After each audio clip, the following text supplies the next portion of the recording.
अस्सलामु अलैकुम, welcome again.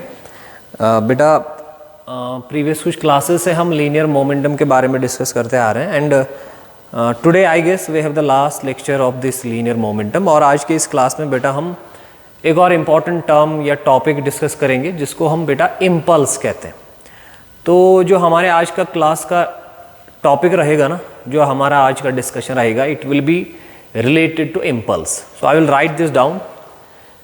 Impulse is our topic today.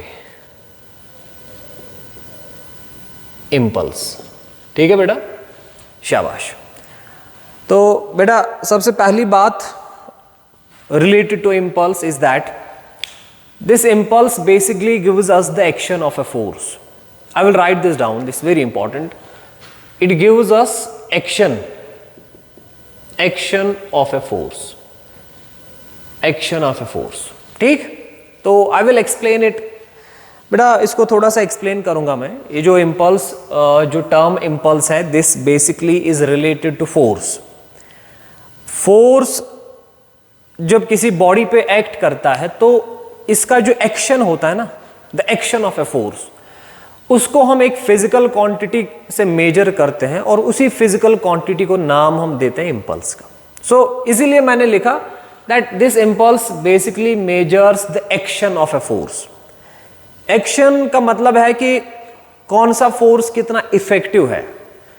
कभी कभी आप देखते हैं कि अगर एक फोर्स बहुत ही स्मॉल टाइम के लिए एक्ट करता है तो वो फोर्स जो है ना बेटा बहुत ही डैमेज करता है, बहुत ज़्यादा डैमेज करता है एक ऑब्जेक्ट को जिस पे ये फोर्स एक्ट करता है। तो ऐसे फोर्सेस को जो जनरली एक्ट करते हैं for small interval of time, ऐसे फोर्सेस को जनरली हम नाम देते हैं इम्पल्सिव फोर्सेस। इनको इम्पल्सिव फोर्सेस नाम इसलिए देते हैं क्योंकि इनका जो एक्शन होता है ना वो बहुत ही स्ट्रांग होता है। तो जनरल सा एक कॉन्सेप्ट है फिजिक्स में, एक फोर्स जितना कम टाइम के लिए एक्ट करेगा उतना उसका एक्शन ज्यादा होगा। एक्शन ज्यादा होने का मतलब है उतना उसका जो इंपैक्ट है ना वो ज्यादा होगा। तो ऐसे फोर्सेस को नाम हम देते हैं इम्पल्सिव फोर्सेस। और इसी डेफिनेशन से या इसी कॉन्सेप्ट से हमारे पास एक टर्म आ जाती है जिसको हम नाम देते हैं इम्पल्स का। तो impulse basically represents the action और इंपैक्ट ऑफ अ फोर्स। और मैंने साथ साथ ये भी बताया कि कम टाइम के लिए अगर फोर्स एक्ट करता है तो उसका इंपल्स, उसका जो इफेक्ट या उसकी जो एक्शन होगी ना वो ज्यादा होगी।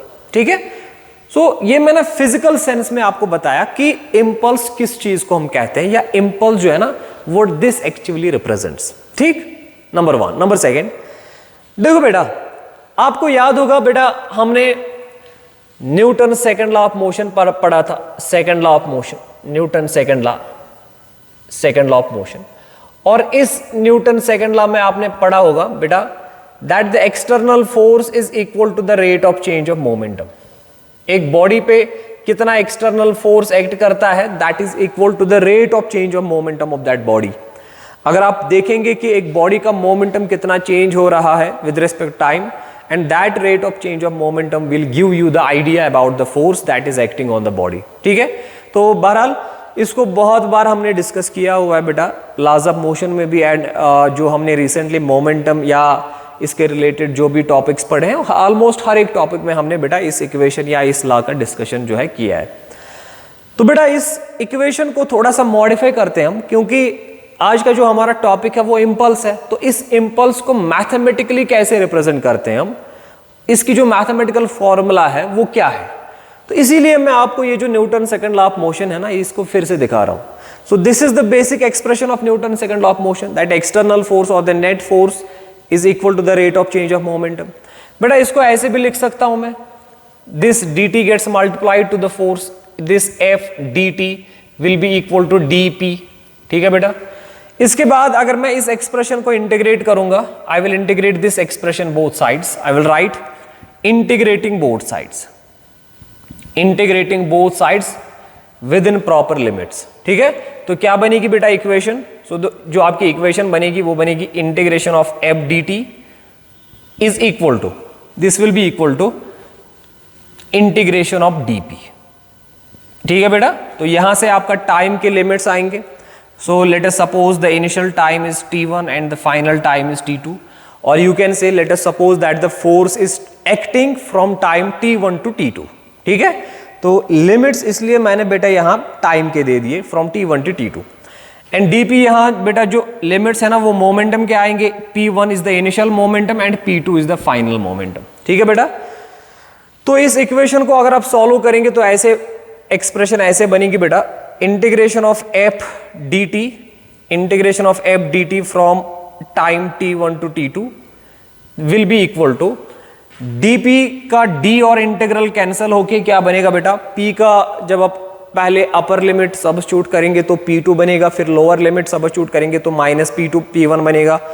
तो आपका जो राइट साइड में आएगा ना बेटा वो आएगा p2 minus p1। So what is this p2 minus p1? This p2 minus p1 is actually the change in momentum, ठीक है। तो बेटा ये जो एक्सप्रेशन आपकी आ गई ना, ये जो राइट हैंड साइड में आपका आ गया, राइट हैंड वाली जो टर्म है ना, this is change in momentum, change in linear momentum, और मैं सिंपली लिखूंगा मोमेंटम, ठीक। और जो बेटा जो आपकी लेफ्ट साइड में टर्म आ गई ना, ये वाली term integration of F D T, बेटा इसी टर्म को हम नाम देते हैं इंपल्स का। This mathematically represents impulse. तो अगर आपको मैथमेटिकल फॉर्मूला या मैथमेटिकली अगर आपको इंपल्स रिप्रेजेंट करना है ना, तो बेटा ये आपकी इक्वेशन है, integration of F D t. If you integrate force with respect to time, the result obtained will give the impulse. So यहां से एक इंपॉर्टेंट रिजल्ट ये आ जाता है that the impulse of a force is basically equal to the change in momentum। एक body में momentum कितना चेंज होगा ये डिसाइड और ये डिपेंड करता है कि जो फोर्स का इंपल्स है वो कितना है। देखो बेटा दिस वेरी इंपॉर्टेंट, फिर से समझाता हूं मैं इसको, थोड़ा सा और एक्सप्लेन करता हूं क्योंकि ये बहुत ही इंपॉर्टेंट चीज है। तो ये मैंने आपको इंपल्स की जो मैथमेटिकल फॉर्म है ना, इसको यहां पे डिराइव करके दिया। तो फिर से लिखता हूं बेटा, I will write this equation over here, integration of f dt from time interval t1 to t2, that is equal to p2 minus p1, and p2 minus p1 is the change in momentum, ठीक है बेटा। तो ये मैंने यही equation ऊपर लिखी, अब फिर से इसको एक्सप्लेन करता हूं बेटा। तो यहां पे मैं इसको ऐसे भी लिख सकता हूं, ये जो फाइनल मोमेंटम है ना p1 को यहां लाइए आप, तो इक्वेशन क्या बनेगी, p2 final momentum will be equal to p1, जब यहां आएगा तो प्लस होगा, so p1 is initial momentum plus, उसके बाद जो ये टर्म है ना बेटा इंपल्स वाली term, that is F D T from time interval t1 to t2। देखो बेटा ये एक बहुत ही इंपॉर्टेंट इक्वेशन है, इसको कभी कभी हम इंपल्स मोमेंटम थ्योरम या इंपल्स मोमेंटम इक्वेशन भी कहते हैं। तो देखो ये इसको थोड़ा सा एक्सप्लेन करता हूं मैं, इसका क्या मतलब है बेटा। बेटा फाइनल मोमेंटम अगर आपको किसी बॉडी का निकालना है ना, आपको पहले उसका इनिशियल मोमेंटम देखना है, और आपको देखना है कि अगर उस पर कोई एक्सटर्नल फोर्स लगा है, उस एक्सटर्नल फोर्स का मोमेंटम कितना है, उस एक्सटर्नल फोर्स ने मोमेंटम इंपार्ट कितना किया है। जब एक एक्सटर्नल फोर्स किसी बॉडी पे एक्ट करता है तो याद रखेंगे, आज से आप याद रखेंगे, वो एक्सटर्नल फोर्स उस बॉडी पे मोमेंटम उस पे इंपल्स इंपार्ट करता है। तो उस इंपल्स इंपार्ट करने की वजह से उस बॉडी का जो मोमेंटम है ना वो चेंज हो जाता है, एंड दैट बिकम्स p2। इसीलिए अगर आपको फाइनल मोमेंटम निकालना है तो आपको पहले देखना है कि इसका इनिशियल मोमेंटम क्या था, प्लस आप करेंगे इस पे जो फोर्स लगा है ना उसने मोमेंटम इंपार्ट कितना किया है। अगर आप मोमेंटम इंपार्टेड ऐड करेंगे ना to the initial momentum, you will get the final momentum. देखो बेटा यहां से ये जो इक्वेशन है ना, इसकी वैलिडिटी चेक करने के लिए मैं ऐसे भी कर सकता हूं, if let us suppose external force is 0, no external force is acting on a body, तो ये जो बेटा ये वाली टर्म है ना मोमेंटम वाली टर्म, तो ये तो 0 बन जाएगी। तो हमारा रिजल्ट क्या बनेगा, हमारा जो रिजल्ट आएगा ना that will become p2 will be equal to p1। What is p2 final momentum, what is p1 initial momentum. इसका मतलब है अगर एक्सटर्नल फोर्स एक्ट नहीं करेगा तो जो इनिशियल मोमेंटम होगा वही फाइनल होगा। इसका मतलब है मोमेंटम जो बॉडी का है ना वो चेंज नहीं होगा, मोमेंटम कांस्टेंट रहेगा। बेटा ये तो स्टेटमेंट है ना law of conservation of momentum का, तो इसका मतलब देखो यहां से हमारा law of conservation of linear momentum भी आ गया। जिसमें हमने पढ़ा था कि अगर एक सिस्टम पे एक्सटर्नल फोर्स एक्ट नहीं कर रहा है तो उस सिस्टम का जो लीनियर मोमेंटम है वो चेंज नहीं होगा। जो इनिशियल स्टेज में इसका मोमेंटम है वही फाइनल स्टेज में रहेगा, जो इनिशियल मोमेंटम है वही फाइनल भी रहेगा। ठीक है, तो ये देखो बेटा, इस इक्वेशन से भी वो चीज जो है ना वो प्रूव हो गई। तो बहुत ही इंपॉर्टेंट पॉइंट है ये। जैसे यहां फिर से देखिए बेटा, जैसे जब एक बॉडी पे बेटा फोर्स एक्ट करता है ना, फोर्स एक्ट करता है, तो आज से आप याद रखेंगे जब फोर्स एक्ट करता है तो उससे उस बॉडी पे क्या होता है बेटा, इस पे जो है बेटा इंपल्स होता है, इंपार्ट इंपल्स। फोर्स इस पे इंपल्स इंपार्ट करता है, इंपल्स ऐड करता है, तो उससे क्या हो जाता है बेटा, इसका जो मोमेंटम है ना that changes from P1 to P2। अब अगर आपको देखना होगा कि कितना मोमेंटम चेंज हुआ है, तो जाहिर सी बात है आप देखेंगे ना कितना मोमेंटम, इंपल्स इंपार्ट हुआ है। So impulse imparted is equal to change in momentum. तो सिंपल सी बात है। ठीक है बेटा, जैसे अगर आपको याद होगा वर्क एनर्जी थ्योरम में हम पढ़ते हैं, अगर एक बॉडी पे बेटा, एक बॉडी पे फोर्स एक्ट करेगा और वो फोर्स अगर इस बॉडी पे वर्क डन करेगा, तो उस वर्क डन से क्या होगा, इस बॉडी की जो काइनेटिक एनर्जी है ना वो चेंज होगी। तो वहां पे हम लिखते हैं एक बॉडी की जो फाइनल काइनेटिक एनर्जी होती है ना, that is always equal to initial kinetic energy plus work done by the external forces. फिर से देखो, अगर आपको देखना होगा एक बॉडी की फाइनल काइनेटिक एनर्जी कितनी है, ये वर्क एनर्जी थ्योरम की बात मैं कर रहा हूं, क्योंकि this theorem almost resembles with work energy theorem. वहां पे हम पढ़ते हैं कि अगर आप एक बॉडी का फाइनल काइनेटिक एनर्जी डिटरमाइन करना चाहते हैं, आप पहले देखिए उसकी इनिशियल काइनेटिक एनर्जी क्या है, फिर आप देखिए उस बॉडी पे जो फोर्स लगा है ना, उस फोर्स ने वर्क डन कितनी की है, तो वो जो वर्क डन है ना वो इसकी इनिशियल काइनेटिक एनर्जी को आप ऐड कीजिए, तो वहां से जो रिजल्ट आएगा ना इन दोनों को मिला के, that will be your final kinetic energy. तो सेम कॉन्सेप्ट यहां पे भी है। अगर एक बॉडी का इनिशियल मोमेंटम P1 है और उसके बाद इस बॉडी पे फोर्स एक्ट हुआ है, तो फोर्स जब एक्ट होता है तो उससे क्या होता है, इंपल्स इंपार्ट होता है।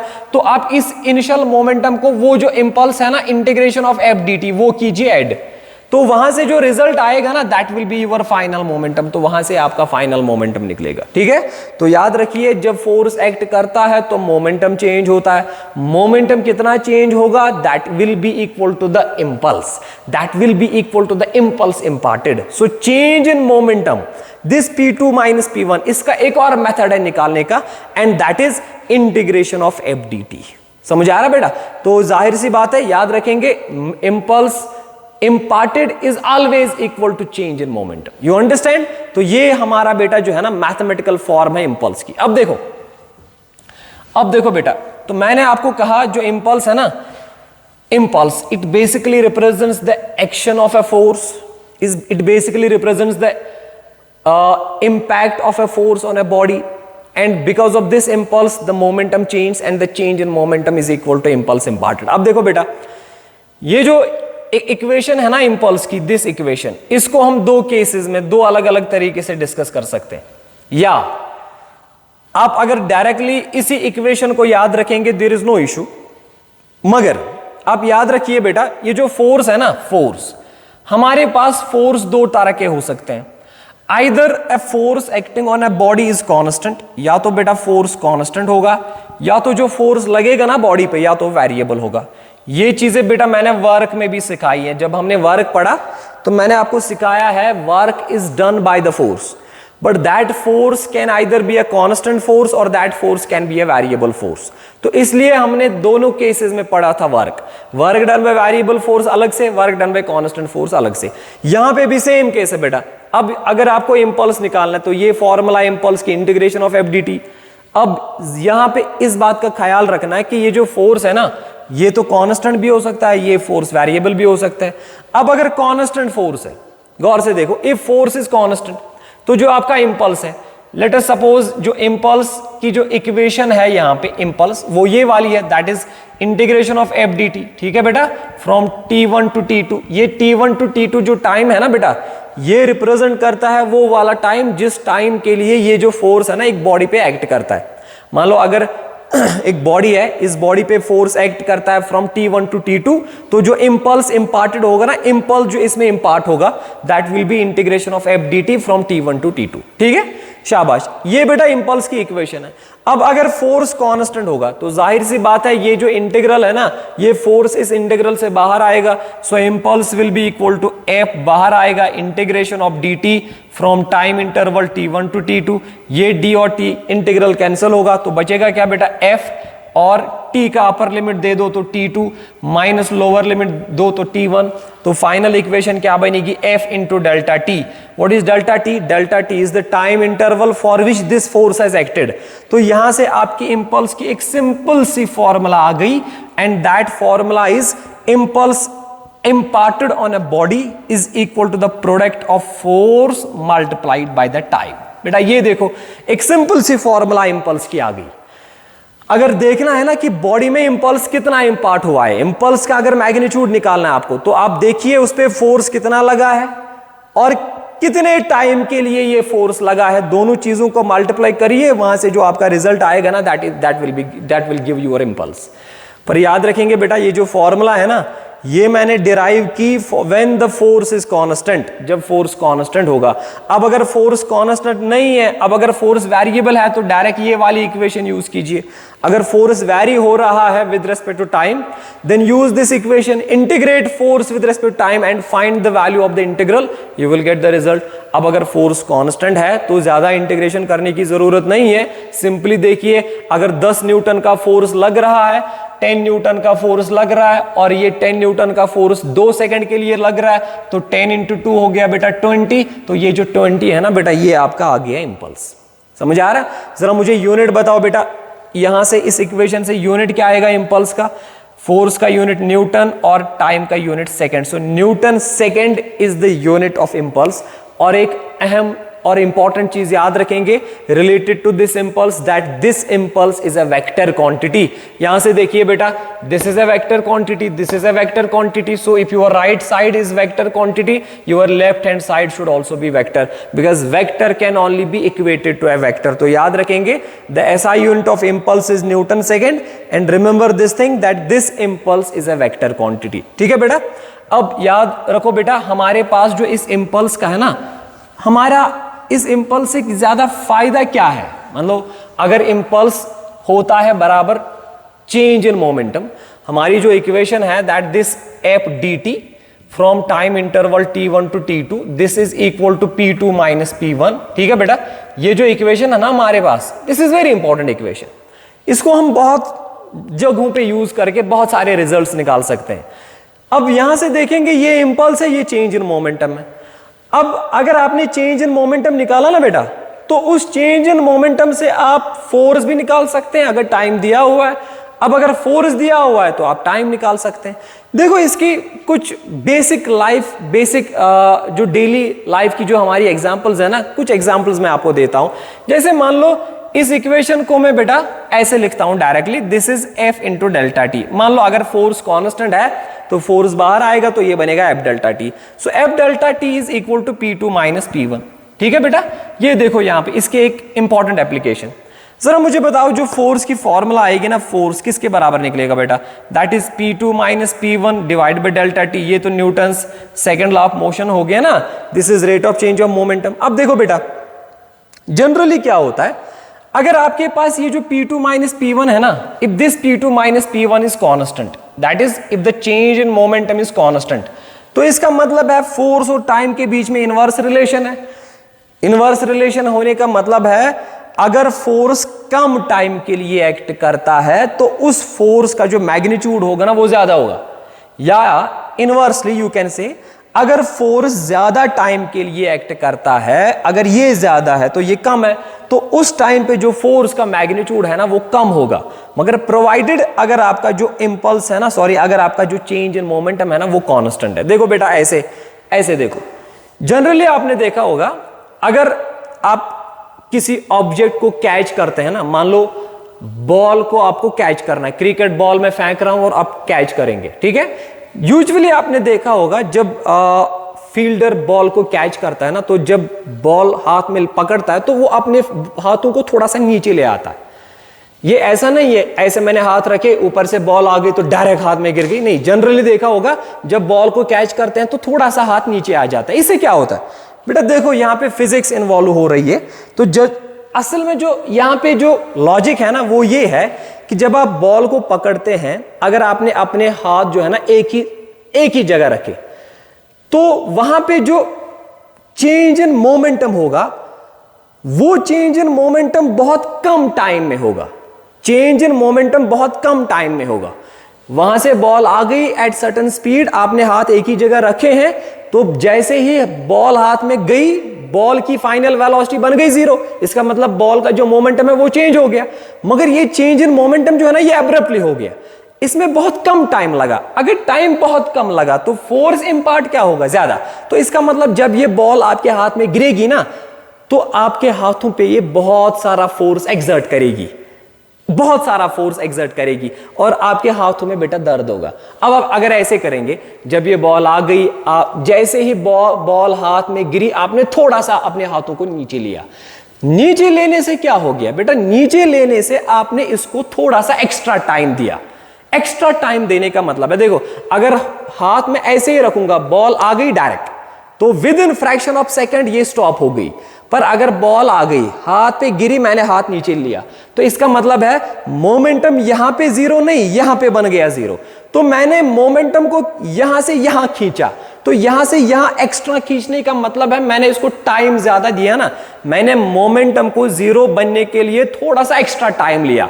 अब अगर थोड़ा सा मैंने टाइम बढ़ा दिया, तो अगर टाइम बढ़ गया तो फोर्स इंपार्ट क्या होगा, कम। तो इसका मतलब ये जो बॉल है ना, ये आपके हाथों पे ज्यादा फोर्स एक्सर्ट नहीं करेगी। तो इसलिए आपने एक्सपीरियंस किया होगा, देखा होगा कि अगर आप एक ही जगह हाथ रखते हैं, बॉल आती है, गिरती है, तो हाथों में थोड़ा सा ज्यादा फोर्स एक्सर्ट होता है, तो हाथों में दर्द होता है। पर अगर आप बॉल आपके हाथ में गिरेगी और आपने हाथों को थोड़ा सा नीचे लिया, तो आपने एक्स्ट्रा टाइम दिया, थोड़ा सा टाइम आपने एक्स्ट्रा दिया, जिससे जो है बेटा आपका जो फोर्स है ना, फोर्स का मैग्नीट्यूड, क्योंकि दोनों केसेस में आप हाथ एक ही जगह रखो या नीचे लाओ, दोनों केसेस में मोमेंटम तो चेंज सेम होने वाला है। पर अगर एक ही जगह रखेंगे तो जल्दी जल्दी होगा, अगर नीचे ले आएंगे तो थोड़ा एक्स्ट्रा टाइम लगेगा। अब अगर थोड़ा एक्स्ट्रा टाइम लगेगा तो फोर्स जो है ना बेटा वो कम इंपार्ट होगा। अगर कम इंपार्ट होगा तो आपके हाथों में लगेगी नहीं, ठीक है। या ऐसे भी आपने देखा होगा, मान लो अगर आप किसी जगह पे जंप करते हैं, तो नीचे आपके पास 2 ऑप्शंस हैं। एक जो ग्राउंड है उसमें टाइल्स लगे हुए हैं, बिल्कुल सॉलिड टाइल्स लगे हुए हैं, और दूसरे साइड से जो ग्राउंड है ना उस पे सैंड है।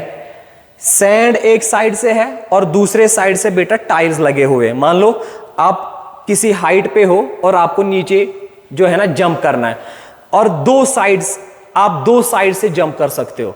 एक साइड से बेटा नीचे ग्राउंड पे टाइल लगे हुए और दूसरे साइड से नीचे जो है ना बेटा सैंड है। तो आप प्रेफर कहां से करोगे जंप करना, टाइल वाले साइड के सैंड वाले साइड? तो जाहिर सी बात है आप सबने ये एक्सपीरियंस किया होगा, अगर टाइल पे जंप करेंगे तो फ्रैक्चर होने का खतरा है, वहां से जो है ना बेटा लगने का ज्यादा खतरा है। अब अगर आप सैंड के साइड से बेटा जंप करोगे ना, तो वहां जो है ना बेटा फोर्स ज्यादा एक्सर्ट नहीं होगा, तो वहां से जो है ना बेटा आप सेफ हो। इसमें लॉजिक क्या है बेटा, फिजिक्स क्या है? तो यहां से देखो, जो टाइल है ना, जब आप टाइल पे गिरते हो तो टाइल जो है ना बेटा ये तो कंप्रेस नहीं होगा। हाँ, जब टाइल पे आप गिरोगे तो एब्रप्टली आपका मोमेंटम चेंज होगा। जब एब्रप्टली मोमेंटम चेंज होगा, बहुत कम टाइम लगेगा, फोर्स बेटा इंपार्ट होगा ज्यादा, तो वहां से ज्यादा खतरा है फ्रैक्चर होने के। अब अगर सैंड है तो जब आप सैंड पे गिरोगे तो सैंड थोड़ी सी कंप्रेस होगी। कंप्रेस होने का मतलब है एक्स्ट्रा टाइम लगेगा। अगर एक्स्ट्रा टाइम लगेगा, ज्यादा टाइम लगा, फोर्स इंपार्ट क्या होगा बेटा, कम। तो कम फोर्स होगा तो डैमेज भी उतना ही कम होगा। You understand? इसलिए मैंने कहा कि बेटा जो फोर्सेस इंपार्ट होते हैं ना for lesser duration, those forces are more effective. और उन फोर्सेस को इसलिए हम नाम देते हैं इंपल्सिव फोर्सेस का, because those forces are quite strong. You understand? ये कुछ डेली लाइफ की एग्जांपल्स मैंने आपको दे दी ताकि ये जो इंपल्स का कॉन्सेप्ट है ना ये थोड़ा सा आपके समझ में आ जाए। अब चलो देखो बेटा, मैं आपको इस इक्वेशन पे कुछ बेसिक सी एग्जांपल्स करवाता हूं, जिन एग्जांपल से ये जो इक्वेशन मैंने लिखी ये थोड़ा और क्लियर होगा, और आप देखेंगे कि ये कहां कहां पे हम यूज करते हैं। ठीक है बेटा, let me write the question on the board. तो देखो बेटा, ये मैंने question number example number first लिखी है, बिल्कुल सिंपल एग्जांपल है related to momentum impulse theorem. तो I will read this out बेटा। A truck of mass 2 × 10⁻³ kg, बेटा ट्रक का मास दिया हुआ है 2 × 10⁻³ kg, is travelling at 4 metre per second. ये जो ट्रक है ना, इसकी जो स्पीड है ना, initial speed that is 4 metre per second, is brought to rest in 2 seconds when it strikes a wall. बेटा ये जो ट्रक है ना, ये आगे जाके एक दीवार से टकराती है, और दीवार से टकराने के बाद ये रेस्ट में आ जाती है, ये रुक जाती है। और दीवार से टकराने के बाद ये जो जब रुकती है ना, तो 2 सेकंड में बेटा ये रुक जाती है। मतलब टकराने के बाद, कोलिजन होने के बाद और रुकने में, after it collides and finally it stops, इसमें जो टोटल टाइम जो लगता है ना बेटा, वो 2 सेकंड का लगता है। ठीक है, तो 2 सेकंड में, कुल मिला के 2 सेकंड में ये ट्रक रेस्ट में आ जाती है। जब ये चल रही होती है with speed of 4 metre per second, it strikes with a wall, और 2 सेकंड में ये रुक जाती है। ठीक है, शाबाश। व्हाट फोर्स एज्यूम कांस्टेंट, यहां पे लिखा हुआ है क्वेश्चन में, फोर्स को आप एज्यूम कर लो constant. What force is exerted by the wall, आपको देखना है कि इस दीवार ने इस ट्रक पे कितना फोर्स एक्सर्ट किया। समझ आ रहा है? ये मान लो दीवार है, ये ट्रक है, ये ट्रक चल रही है with speed of this 4 metre per second, और जब ये इसके साथ टकराती है ना, तो ये रुक जाती है। पर टकराने के बाद इसको 2 सेकंड लगते हैं, उसके बाद ये रुक जाती है। तो इसका मतलब है जो टाइम इंटरवल यहां पे है ना, जिस टाइम इंटरवल में मोमेंटम इंपार्ट होगा दैट इज 2 seconds। तो यहां पे आपको देखना है कि ये जो वॉल है ना, ये कितना फोर्स एक्सर्ट करेगा इस ट्रक पे, या ये ट्रक कितना फोर्स एक्सर्ट करेगी इस दीवार पे। एक ही बात है, बिकॉज अगर दीवार इस पे फोर्स एक्सर्ट करेगा तो इन टर्न ये भी इस पे फोर्स एक्सर्ट करेगा, Newton's third law of motion. तो सिंपल सा क्वेश्चन है बेटा, देखो आई होप आपने ये अंडरस्टैंड कर लिया। तो देखो इस क्वेश्चन को बेटा जो हम यही मोमेंटम इंपल्स थ्योरम से सॉल्व करेंगे। तो हमें क्या निकालना बेटा, हमें फोर्स का वैल्यू निकालना है कि अगर गाड़ी चल रही थी, कोलिजन हो के बाद ये रुक गई, तो इसको रोका किसने, वॉल ने। तो वॉल ने बेटा इस ट्रक पे कितना फोर्स एक्सर्ट कर लिया। ठीक है, तो हमारी जो इक्वेशन है ना बेटा, मोमेंटम इंपल्स वाली इक्वेशन, वो क्या है बेटा, integration of F D T that is equal to P2 - P1, यही है ना बेटा। This is our equation, momentum impulse equation, T1 to T2। ठीक, अब अगर यहां पे बेटा फोर्स कांस्टेंट है, तो ये इंटीग्रल से ये फोर्स बाहर आएगा, तो आप डायरेक्टली लिख सकते हैं। जब फोर्स कांस्टेंट होता है तो मैंने आपको बता दिया, तब हम लिखते हैं F × delta T, force into time is the impulse, and that will be equal to बेटा P2 - P1। ठीक है बेटा, इस इक्वेशन को हम यूज करेंगे and we will find the result. हमें फोर्स का निकालना वैल्यू। तो देखो क्या करेंगे हम बेटा, F ऐसे ही इसका वैल्यू निकालना है, डेल्टा टी टाइम, कितने टाइम के में ये रुक जाता है बेटा, 2 सेकंड, तो इसका वैल्यू हम 2 लिखेंगे, that is equal to P2 is final momentum. Final momentum बेटा, फाइनल मोमेंटम, क्योंकि फाइनली ये ट्रक जो है ना ये रुक जाती है, तो इसका फाइनल मोमेंटम 0 होगा। तो फाइनल मोमेंटम मैं लिखूंगा बेटा यहाँ पे 0। आप समझ रहे हैं ना क्यों, क्योंकि फाइनली ट्रक रेस्ट में आ रही है ना, तो इसका फाइनल मोमेंटम 0 बन रहा है, तो इसलिए मैंने P2 का वैल्यू 0 लिखा। ठीक है बेटा, minus P1 initial momentum. Momentum की फॉर्मूला क्या बेटा, मास इंटू वेलोसिटी। तो आप लिखो मास मल्टीप्लाई कर लो इसकी initial velocity, u is the initial velocity, और वो बेटा आपका दिया हुआ है। So that is minus mass is equal to 2 × 10⁻³ into इसकी जो इनिशियल वेलोसिटी है ना बेटा, that is 4। So that is 4 × 2 = 8 -8 × 10⁻³ ठीक है बेटा।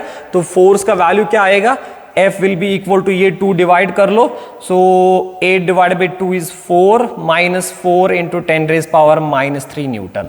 ठीक है बेटा, तो ये नेगेटिव साइन इसमें इसलिए आ गया क्योंकि फोर्स जो है ना, ये दीवार है ना, फोर्स जो है अपोजिट डायरेक्शन में एक्ट करेगा। अगर गाड़ी इस डायरेक्शन में आ गई, फोर्स अपोजिट डायरेक्शन में एक्ट करेगा। ठीक है, तो ये बेसिक सी एग्जांपल है, इस मोमेंटम इक्वेशन से हमने इस बेसिक सी एग्जांपल को सॉल्व कर लिया। ठीक है, चलो बेटा दूसरी एक और प्रॉब्लम दिखाता हूं मैं इस पे आपको। Late me right problem number 2 on the board. तो बेटा here is your example number next, a very simple example. A ball of mass m traveling with velocity 2i + 3j, ये वेक्टर फॉर्म में दी है velocity 2i + 3j, receives an impulse -3mj।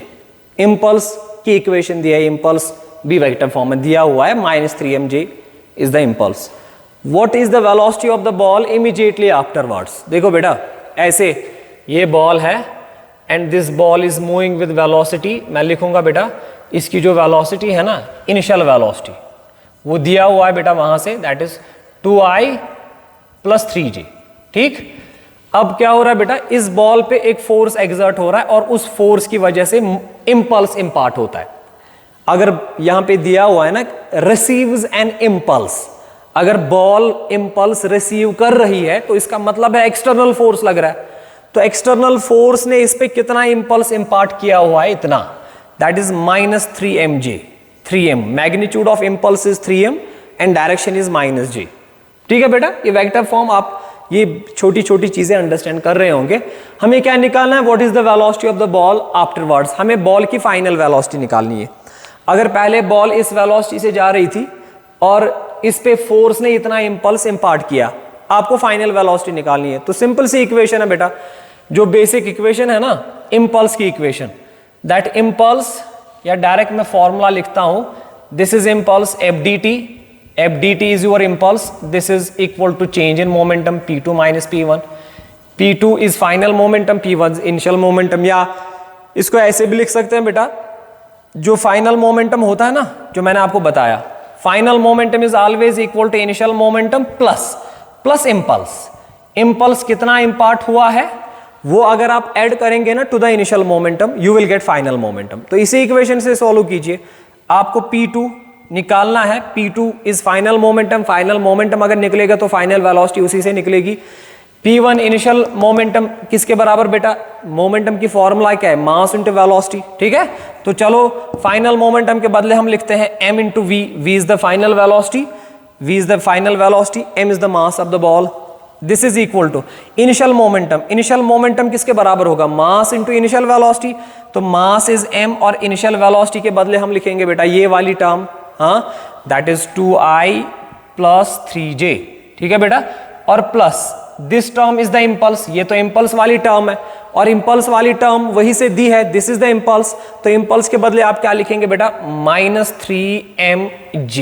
ठीक है बेटा, अब यहां देखो इस इक्वेशन में ये m और ये m होगा बेटा कैंसिल, तो v का वैल्यू जो है ना, v is your final velocity, क्या वैल्यू निकलेगा बेटा, दैट इज 2i + 3j, हाँ बेटा, प्लस माइनस इज -3j, तो your answer comes out to be 2i - 3j is -j plus -i + 3j। ठीक है बेटा, so this is your final velocity.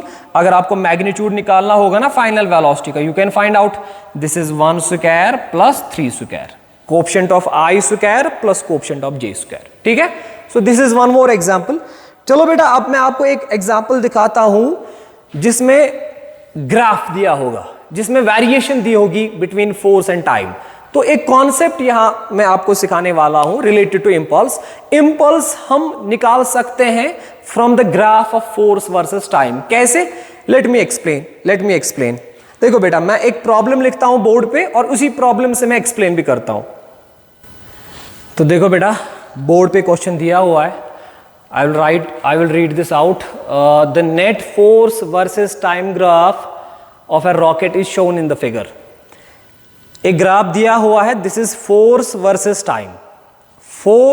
Net force versus time graph is given and this graph is for a rocket. ठीक है, एक rocket पे कितना force, net force act कर रहा है, कितना नेट फोर्स लग रहा है एक रॉकेट पे, वर्सेस टाइम ग्राफ दिया हुआ है। ठीक है, the mass of the rocket is 1200 kg, मास दिया हुआ है रॉकेट का। Calculate velocity of the rocket after 16 seconds starting from the rest. आपको रॉकेट की वेलोसिटी निकालनी है आफ्टर 16 सेकेंड्स। मान लो अगर रॉकेट इनिशियली एट रेस्ट पे था, तो जब रॉकेट बेटा रेस्ट से निकल गया ना, rocket started moving, after 16 seconds you have to find the velocity of the rockets. ठीक है बेटा, तो 16 सेकंड के बाद इस रॉकेट की वेलोसिटी कितनी होगी वो निकालना है। तो बेटा देखो, ये जो ग्राफ है ना, इसका थोड़ा सा बैकग्राउंड बताता हूं मैं, इसका थोड़ा सा जो है बेटा इसकी फिजिक्स बताता हूं। क्योंकि जो हमारे पास इंपल्स इक्वेशन है ना बेटा, इंपल्स की जो फॉर्मूला है, basic formula, that is F D T from T1 to T2। तो याद रखेंगे बेटा, इंपल्स जो है ना बेटा, एक तो मैथमेटिकली हम निकाल सकते हैं डायरेक्ट इस फॉर्मूला से। अगर फोर्स कांस्टेंट है तो फोर्स को हम मल्टीप्लाई करेंगे टाइम, जिस टाइम के लिए ये फोर्स एक्ट कर रहा है, तो वहां से इंपल्स आएगा। अगर फोर्स वेरिएबल है तो ये फॉर्मूला यूज करेंगे, फोर्स वर्सेस टाइम की इक्वेशन दी होगी, मान लो अगर दिया हुआ है that F is equal to 3t square, तो इसका मतलब है वेरिएबल फोर्स है। तो यहां पे ये जो F का वैल्यू है ना 3t स्क्वायर, ये यहां पे सबस्टिट्यूट करेंगे हम, फिर इंटीग्रेशन करेंगे तो लोअर और अपर लिमिट जो टाइम का दिया होगा तो उसको सबस्टिट्यूट करके हम वैल्यू निकालेंगे। तो ये तो रही बात अगर वेरिएबल फोर्स होगा। पर इन दो मेथड्स के अलावा एक और मेथड हमारे पास अवेलेबल है, वो है ग्राफिकल मेथड। बेटा यहां पे देखो, ये जो इक्वेशन है ना इंपल्स की, इसमें एक तो फोर्स आता है और एक आता है टाइम। आप याद रखेंगे अगर आपके पास एक ग्राफ होगा ना बिटवीन फोर्स एंड टाइम, और उस ग्राफ के अंडर अगर आप एरिया निकालेंगे बिटवीन टू पर्टिकुलर टाइम्स, मान लो ये यहां से मैंने यहां तक, this is time t1, this is time t2, तो मैं यहां से परपेंडिकुलर डालूंगा, यहां से डालूंगा, और अगर मैं इस पोर्शन ऑफ ग्राफ का निकालूंगा ना area, that area will also be equal to the impulse imparted. तो impulse is also equal to, और you can say like this, impulse is also given by the area under force time graph. अगर force time graph का आप area निकालेंगे ना, उसके under, उस graph के अंडर एरिया कितना आता है, that is also equal to impulse. जैसे बेटा ये ग्राफिक्स मैंने डिटेल में पढ़ाया हुआ है काइनेमेटिक्स में, जैसे हम पढ़ते हैं दैट dx/dt, अगर आप पोजीशन वर्सेस टाइम ग्राफ का निकालेंगे slope, that gives you velocity, ठीक है। या अगर आप ऐसे करेंगे x is equal to integration of v dt, इसका मतलब है अगर आप वेलोसिटी और टाइम ग्राफ का निकालेंगे ना area, the area under velocity time graph, you will find out, you will get what, you will gate displacement. तो जनरली आप, अगर आपने मेरे लेक्चर्स देखे होंगे काइनेमेटिक्स में, तो मैंने वहां पे सिखाया है जब डिफरेंशिएशन इन्वॉल्व होती है, डिफरेंशिएशन का मतलब है स्लोप, तो ग्राफ अगर दिया हुआ है तो you can find out slope at any point and that is equivalent to differentiation. अब अगर इंटीग्रेशन दी हुई है तो इंटीग्रेशन जो मैथमेटिकली, जो इंटीग्रेशन का जो ज्योमेट्रिकल मतलब है ना, ज्योमेट्रिकल सेंस है, that is area under curve.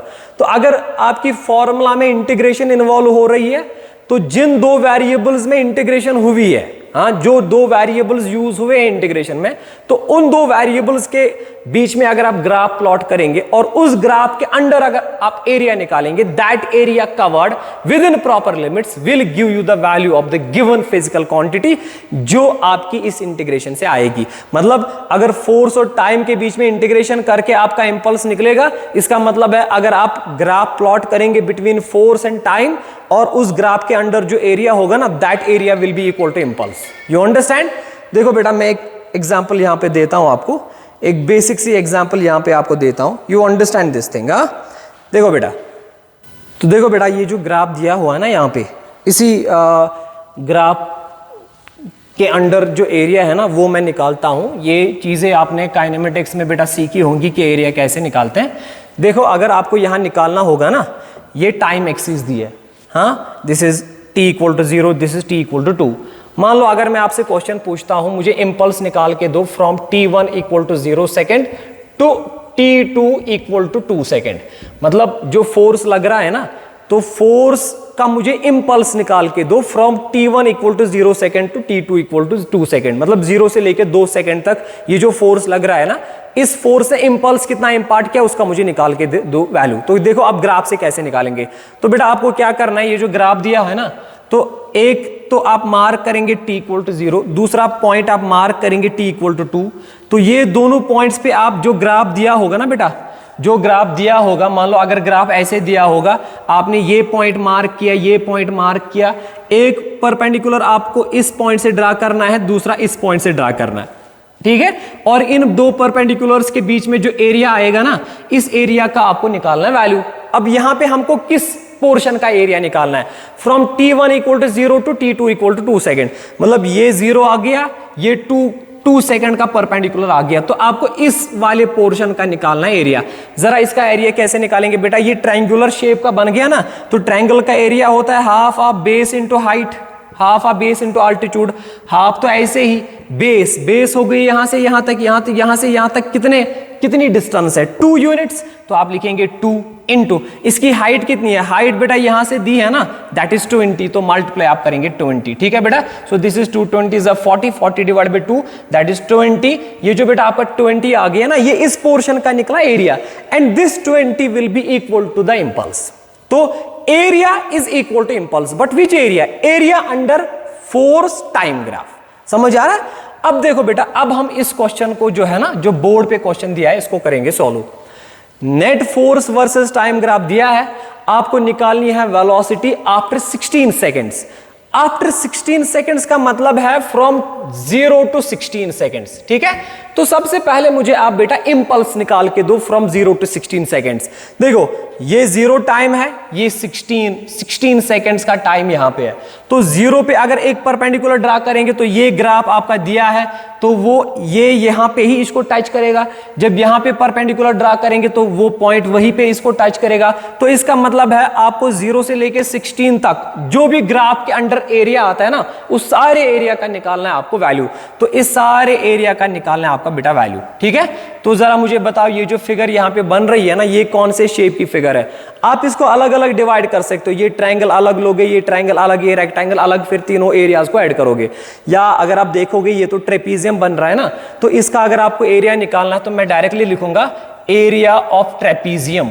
Area of trapezium ये 8th क्लास में आपने सीखा होता बेटा, half of sum of parallel sides into height. Parallel side एक तो ये वाली साइड है, दूसरी ये वाली साइड है। नीचे वाली साइड कितनी है बेटा 0 टू 16 मतलब 16। एक पैरेलल साइड है 16 यूनिट्स, दूसरा पैरेलल साइड है यहां से लेके यहां तक 2 से लेके 10 तक, 2 से 10 तक कितनी डिस्टेंस है 8। सो ये आ गया दूसरा parallel side into height. Height हो गई, इन दो पैरेलल साइड्स के बीच में डिस्टेंस कितनी है बेटा, वो यहां से यहां है ना दैट इज 20। मगर याद रखेंगे ये यहां से किलो न्यूटन दिया हुआ है, ऐसा यूनिट नहीं है, ये न्यूटन नहीं है, दिस इज किलो न्यूटन। इसका मतलब है मैं यहां पे इसको 20 मल्टीप्लाई करूंगा, हाइट हमारी आती है 20, पर किलो न्यूटन का मतलब है मुझे 10⁻³ करना पड़ेगा मल्टीप्लाई, ठीक।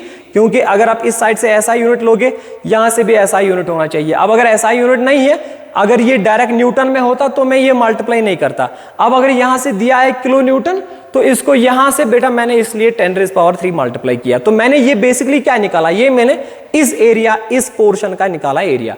एरिया क्यों निकाला, क्योंकि अगर मैं 0 से लेके 16 सेकंड तक एरिया निकालूंगा, area under force time graph किसके बराबर होता है, इंपल्स। तो यहां से मुझे निकलेगा impulse. So area of trapezium मैं लिखूंगा this is equal to impulse. तो यहां से निकलेगा बेटा मेरा इंपल्स। जरा इसका वैल्यू निकालो, 16 + 8 दैट इज 24, 2 10 ये बन गया बेटा 240 इंटू 10⁻³ ये बेटा न्यूटन सेकंड। ये इंपल्स का वैल्यू आ गया ना। पर आपको पता है इंपल्स किसके बराबर होता है, change in momentum impulse is equal to P2 - P1। ये फॉर्मूला यूज करेंगे that is equal to 240 into 10⁻³ newton second, ठीक है बेटा। अब देखो हमारा जो इनिशियल है ना, the net force versus time graph दिया था, the mass of rocket is this, calculate velocity of the rocket after 16 second starting from rest. अगर ये रेस्ट से स्टार्ट होता है तो इनिशियल मोमेंटम 0 आएगा, तो फाइनल मोमेंटम किसके बराबर होगा बेटा, मास इंटू वेलोसिटी। इसका मास कितना है बेटा 1200 kg इंटू इसकी वेलोसिटी, उसका आपको निकालना value, minus this is final momentum minus initially 0 that is 240 into 10⁻³ बेटा। इस इक्वेशन को सॉल्व करके आप इसकी जो वेलोसिटी है ना आफ्टर 16 सेकेंड वो निकाल सकेंगे, ठीक है। तो सिंपली आप ये याद रखेंगे, जैसे वेलोसिटी टाइम ग्राफ का अगर हम निकालेंगे ना area, that gives you displacement. इसी तरह अगर आप फोर्स टाइम ग्राफ का आप निकालेंगे ना बेटा area, that gives you what, impulse. जैसे वर्क में हम पढ़ते हैं फोर्स वर्सेस डिस्प्लेसमेंट ग्राफ का अगर आप एरिया निकालेंगे ना, दैट गिव्स यू वर्क। तो सिंपली आप याद रखेंगे जहां पे इंटीग्रेशन वहां पे एरिया निकालना होता है, और जहां पे डिफरेंशिएशन वहां पे हम स्लोप निकालते हैं। तो बेटर इसको, अगर इसमें थोड़ा कंफ्यूजन है आपको ये एरिया कैसे निकाला, तो आई विल स्ट्रांगली रिकमेंड कि मैंने काइनेमेटिक्स में बेटा 2 लेक्चर्स ग्राफिक्स पे दिए, तो उन दोनों लेक्चर्स को आप देख लो। तो उनको देखने के बाद जो भी अगर इन केस कोई कंफ्यूजन रहा होगा जो भी कंफ्यूजन रहा होगा वो सारे बेटा दूर होंगे, क्योंकि यहां पे मैंने एज्यूम किया हुआ है कि आपने वो जो काइनेमेटिक्स के लेक्चर्स हैं वो देखे होंगे या पढ़े होंगे। अगर नहीं पढ़े होंगे तो उनको बेटा देख लो। तो इस तरह के कोई भी प्रॉब्लम्स, ग्राफिक्स वाले प्रॉब्लम्स जिसमें एरिया निकालना होगा, स्लोप निकालना होगा, वहां से इसका कॉन्सेप्ट समझ में आएगा, फिर ऐसे सारे प्रॉब्लम्स आप सॉल्व कर सकते हो। ठीक है, सो बेटा इंपल्स तीन तरीकों से निकाल सकते हैं। अगर फोर्स कांस्टेंट है तो सिंपली फोर्स को मल्टीप्लाई करेंगे टाइम। अगर फोर्स वेरिएबल है तो हम ये वाली इक्वेशन यूज करेंगे बेटा, integration of F D T, force की इंटीग्रेशन करेंगे विद रिस्पेक्ट टाइम। अब अगर फोर्स वर्सेस टाइम ग्राफ दिया है तो हम निकालेंगे area under force time graph, जो एरिया निकलेगा that will give us impulse. And सबसे अहम चीज है that impulse imparted is always equal to change in momentum. Change in momentum निकला है, उससे हम बेटा फोर्स निकाल सकते हैं, या अगर फोर्स दिया है तो किस टाइम के लिए ये फोर्स एक्ट हुआ है वो चीजें हम निकाल सकते हैं। ठीक है बेटा, सो यहां तक जो लीनियर मोमेंटम का जो डिस्कशन है ना, दैट इज ऑलमोस्ट कंप्लीट। अब बेटा मैं कुछ एक्सरसाइज या तो अगले क्लास में इस पे कुछ एक्सरसाइज करवाऊंगा, या अगर आपने इस पे खुद एक्सरसाइज की होगी then I will directly move to the next topic, and our next topic will be बेटा कोलिजन्स हम डिस्कस करने जा रहे हैं, क्योंकि जो लीनियर मोमेंटम का कॉन्सेप्ट हमने पढ़ा है ना, इसको हम अप्लाई अब करेंगे कोलिजन में यही कॉन्सेप्ट्स बेटा अब यूज होने वाले। ठीक है बेटा, thank you very much, thank you बेटा।